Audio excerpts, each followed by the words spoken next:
Bllokimi i kolektorëve të ujrave të bardha e të zeza, veçanërisht pas përmbytjeve nga dalja e shtratit të Lumit Vjos, ka bërë që rreth 300 familje në Ferras të njësisë administrative Leva në Fier të bashkëjetojnë me ujrat e zeza duke u kthyer në shqetësimin më madhor të zonës.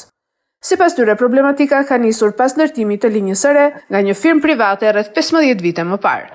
Pasi firma në fjalë nuk është angazhuar asnjëherë me pastrimin dhe mirëmbajtjen e saj, teksa theksojnë se situata është rënduar së tepërmi, sidomos 4 vitet e fundit. Pavarësisht ankesave të vazhdueshme të banorëve, problemi ende nuk ka marrë zgjidhje. S'ka ardhur asnjë për të zblokuar këto gjërat. Jemi kështu me duar, ne me pensionistë jemi 150. Çfarë do bëjmë ne më përpara tash? Do rregullojmë këtë, ilaçet ja po më dridhet trupi më që po flas.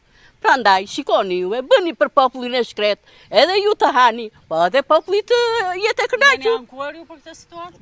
Pa kush do po na fletë më, kush po na dëgjon neve? Unë dua që buseta të zblokohet. Se kush do të zblokojë, nuk e di. Për sa vite është kjo situatë? Po qofse ka 50 vite, po tani vitin e fundit do bllokon fare. Po thuaj se do bllokon fare. Nuk kemi çfarë bëjmë. Kur nuk e mbanin, pse na i bën kolektori? Na ikte ujtë fare. Nuk them se e shu se ikte shkon të kanal.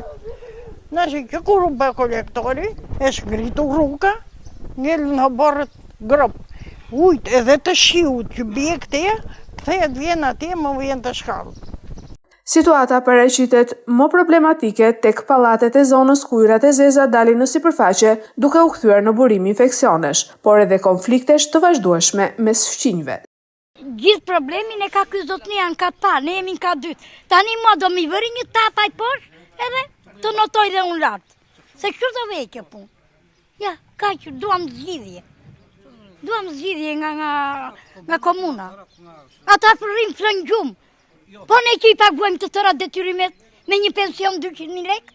Funksionon kolektori fare, u mbytëm, na vim brenda, na eri poshtë krevatit. Delen dhe ma thanë, zje me njerëzit, nga do vete, do hap kapakun, të dali se nuk mundet të rrim brenda. E kam ngritur shpesh herë zërin për këtë problematik, thot kryeplaku i Ferrasit Zani Hyka, por deri më sot nuk është marrë asnjë masë konkrete. Unë zërin tim e kam ngritur, zërin e qytetarëve e kam ngritur, unë si njëri kaq mundësi kam për të bërë.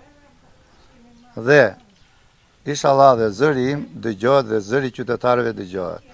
Ndërkohë, sipas informacionit të marrë pranë Shoqërisë Rajonale të Ujësjelljes Kanalizimeve, investimi i kryer në këtë zonë nga Bashkia Fier nuk ka qenë asnjëherë në varësi dhe menaxhimin e këtij institucioni, e pavarësisht kësaj, KUZ do të ndërhyjë brenda 2 ditëve për pastrimin e kolektorëve të bllokuar, por Ferrasi kërkon një zgjidhje përfundimtare të kësaj problematike dhe jo provizore.